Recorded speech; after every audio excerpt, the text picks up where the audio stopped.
কথাতেই আছে মধ্যবিত্ত পরিবারের কাছে শখের দাম কিন্তু লাখ টাকা। সামান্য জিনিস কেনার হলেও আমাদের 10 বার ভাবতে হয় সেই জিনিসটা অবশ্যই প্রয়োজনীয়, অপ্রয়োজনীয় কিছু নয়। তো হ্যালো এভরিওয়ান, শুভ সকাল বন্ধুরা, কেমন আছো তোমরা? আশা করছি সবাই খুব ভালো আছো আর আমরাও বেশ ভালো আছি।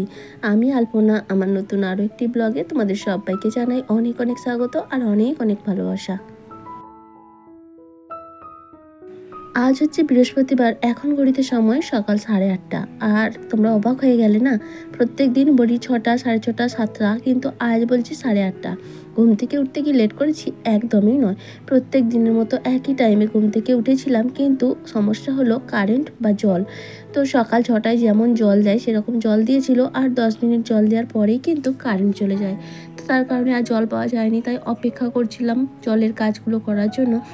অপেক্ষা করেও আর লাভ হলো না, বাধ্য হয়েই আমাকে সমস্ত কাজটা পুকুরেই করতে হলো, মানে কাচা ধোয়া বাসন ধোয়া সমস্তটা করে তারপরে এই 8টার সময় কারেন্ট আসলো। যদিও জল দিল, আবারও 10 মিনিট জল দিয়েছে, আবার কারেন্ট চলে গেছে। তো ওই সময়ের মধ্যে জলটা ধরে নিতে পেরেছিলাম, তাই স্নান টান করে এখন ঠাকুর পুজোটা দিয়ে নিচ্ছি। যেহেতু 8:30 বেজেও গেছে, আর এখনই আর মানে বাসি কাপড়টা চেঞ্জ করবো না, একেবারে স্নান করে নিয়ে যেহেতু বৃহস্পতিবার পুজোটাও দিয়ে নিলাম।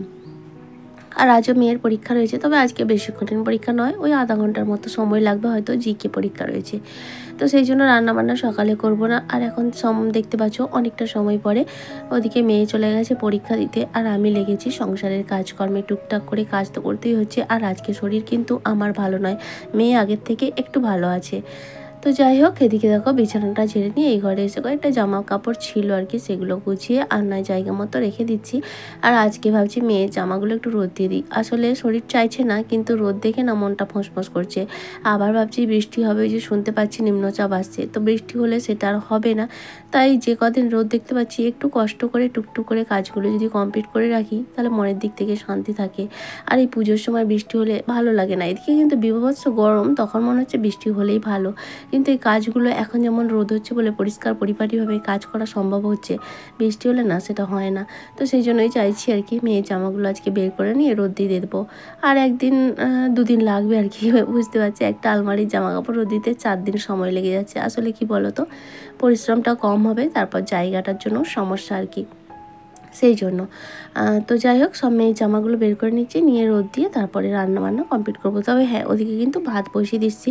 আজকে বেশি কিছু রান্না করবো না গো, ওই আলু দিয়ে, মানে আলু ভাতে দিয়েছি, আর গিমে শাককে আলু ভাতে দিয়ে মাখানো হবে, মানে সিদ্ধ করে তেলে ভেজে তারপর আলু ভাতে দিয়ে মাখানো হবে।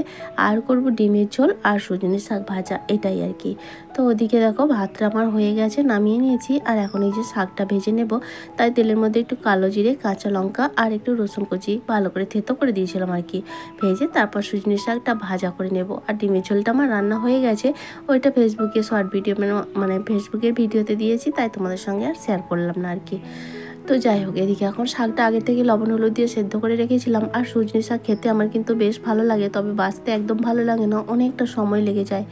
বলে না, যে জিনিসটা ভালো হয় তার পেছনে একটু পরিশ্রম করতে হয়, তাই না? যাই হোক, এদিকে আমার শাক ভাজাও কিন্তু কমপ্লিট। আর ওদিকে কড়াটা বসিয়ে দিয়েছি, কিমা শাকটা সেদ্ধ করে একটু তেলে ভেজে নেব। আজকে সেরকম একটা কোনো ভিডিও করতে পারিনি গো বন্ধুরা, কারণ আগেই বলেছি না শরীরটা আমার বেশ খারাপ, তবুও যতটুকু পারছি করছি আর কি। তারপরে খাওয়া দাওয়াটা সেরে নিয়েছিলাম, আর তারপর একটু শুয়েছিলাম, ভালো লাগছে না। আমি মোটামুটি মেন পরীক্ষাগুলো শেষ, কালকে ছুটি আছে, তারপর দিন ড্রয়িং আছে, তারপর দিন আবার ছুটি আছে, তারপর দ্বিতীয় ভাগ হলেই মোটামুটি কমপ্লিট হবে। তো চাপটাও একটু হালকা আছে, তাই অনেক দিন না কোথাও বেরোনো হয়নি। আসলে কি বলতো, মন চায় কোথাও একটু ঘুরতে যাই, কিন্তু বলতো বাইরে বেরোলেই তো শুধু টাকার দরকার, সেই দিক থেকেই কিন্তু আমরা পিছিয়ে যাই। মানে অনেক সময় ইচ্ছা থাকলেও উপায় হয়ে ওঠে না, তাই না? বাইরে বেরোলেই কিন্তু কিছু না কেনার থাকলেও তবু একটা খরচ থাকে, বাচ্চা থাকলে আরও বেশি। তো সেই জন্য আর কোথাও তো সেভাবে যাওয়া হয় না মাঝে, আর ঘরে বসে বসেও সবসময় ভালোও লাগে না।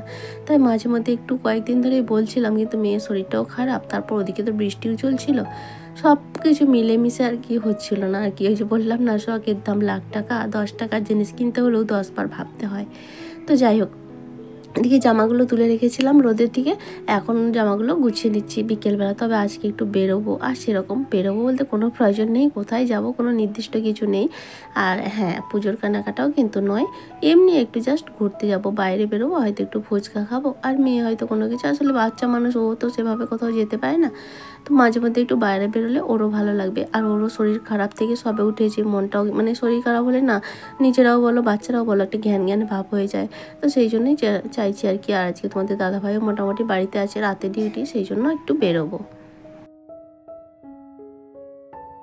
তাই বিকেলের কাজগুলো চটপট করে কমপ্লিট করে নিচ্ছি, জামা কাপড়গুলো গুছিয়ে ঘর দুয়ারটা ঝাড় দিয়ে তারপর রেডি হয়ে বেরিয়ে যাবো।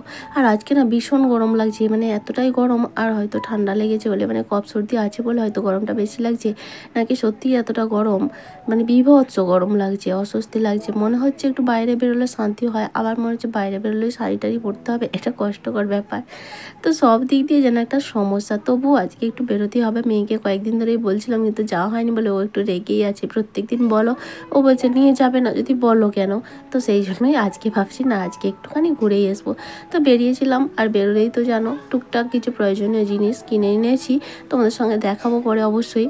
আসলে একবারে কেনা কিন্তু আমাদের পক্ষে অনেকটা চাপের হয়ে যায়, সেই জন্য টুকটুক করে কেনার চেষ্টা করি। আর মেয়ে বাইরে বেরোলেই ওরা তো বোঝে না, ওর চাহিদা। আমরা ফুচকা খেয়েছি, ও বলেছে মোমো খাবে, চকলেট নিয়েছে, ক্যাডবেরি নিয়েছে, আর মোমোটা বাড়িতে নিয়ে এসেছি। তো এই দোকানের মোমোটা কিন্তু খেতেও ভালো, আর কি সুন্দর দেখো বাটিতে করে মানে স্যুপ প্যাকেট সিস্টেম করেছে, বেশ ভালো পার্সেলের জন্য।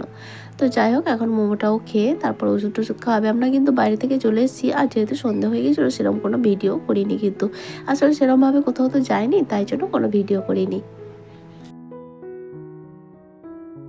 তাহলে চলো প্রত্যেক দিনের মতো যারা ভিডিওতে সুন্দর সুন্দর কমেন্ট করেছো তাদের নামগুলো নিয়ে নিই। আর আমার ভয়েসটা একটু অসুবিধা হচ্ছে, ভয়েস দিতে সত্যি খুব ভীষণ কষ্ট হচ্ছে, শরীরটা প্রচণ্ড খারাপ।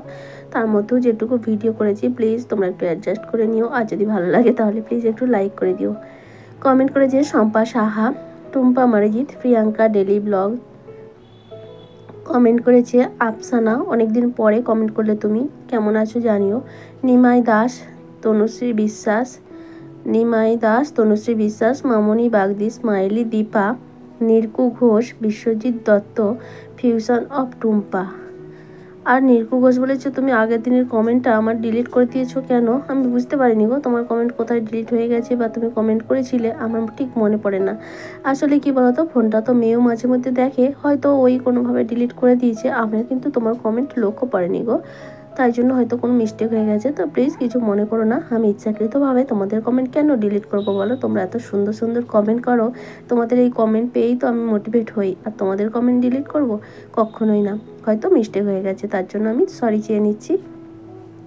তো তোমাদের সবাইকে জানাই অসংখ্য ধন্যবাদ আর অনেক অনেক ভালোবাসা আমার তরফ থেকে এবং আমার পরিবারের তরফ থেকে। আর সেই সঙ্গে একটা রিকোয়েস্ট, আগামী দিনগুলোতেও তোমরা এইভাবেই আবার পাশে থেকো। আর হ্যাঁ সরি গো, আর একজন কমেন্ট করেছে নতুন আমার বন্ধু, তো রুকসোনা লাইফস্টাইল ব্লগ কমেন্ট করেছে সব মিলিয়ে খুব সুন্দর হয়েছে আপনার ভিডিওটা, আশা রাখছি বন্ধু হয়ে পাশে থাকবেন অবশ্যই। থ্যাংক ইউ সো মাচ গো, এইভাবেই পাশে থেকো। আর ওই যে গিয়েছিলাম বাইরে বেরিয়েছিলাম, কয়েকটা জিনিস টুকটাক কিনে এনেছি, বললাম না প্রয়োজনীয় এনেছি, মেয়ের হরলিক্স, একটু আমন্ড এনেছি, কাঁচা বাদাম এনেছি, তো সেগুলোই এখন গুছিয়ে নিচ্ছি। আর এখন কিন্তু রাতের খাওয়া দাওয়া কমপ্লিট হয়ে গেছে, আর এই যে আমন্ড বাদাম আর একটু ছোলা ভিজিয়ে রাখছি সকালে খাওয়ানোর জন্য, এবং আমরাও খাবো। আর তার সঙ্গে মিষ্টি মুড়ি ভিজিয়ে রাখবো। আর আমার ওই প্রয়োজনীয় টুকটাক দুটো জিনিস কিনে এনেছি, সেটাও তোমাদের সঙ্গে অবশ্যই শেয়ার করব। আর রাতে রান্না সেরকম কিছু নয়, দুপুরের তরকারিপত্র সব ছিল, মানে দুপুরের তরকারিটা ডিমের ঝোলের যে তরকারি সেটা ছিল, তবুও রাতে ডাল আর আলু সিদ্ধ করেছি। আর এমনিতেও মেয়ে মোমো খেয়েছে, ও আর খাবে না, আর আমরাও ফুচকা খেয়েছি, খুব একটা মানে খিদে নেই, ওই হালকা পাতলা খাওয়া হবে আর কি, কম করেই রান্না করেছি। তো যাই হোক এগুলো এখন ভিজিয়ে রেখে দিলাম সকালের জন্য। আর মৌরি মিষ্টি আনা হয়েছে, ঢাললাম না, কৌটোগুলো ধোবো বলে। আর আমার জন্য এনেছি হিমালয় ফেস ওয়াশ, কয়েকদিন ধরেই শেষ হয়ে গেছিলো, আসলে আজকে শেষ হলেই যে আজকে আনা আমাদের পক্ষে হয়ে ওঠে না, কয়েকদিন ম্যানেজ করেই চলতে হয় বুদ্ধি করে। এই যে দেখো লিপস্টিকটা নিয়েছি মেয়ের জন্য, নাচের জন্য আমিও ব্যবহার করব, শেষ হয়ে গেছে আগেরটা, আর আমার একটা সিঁদুর। তো অবশ্যই ভিডিওটা কেমন লাগলো জানিও, টাটা।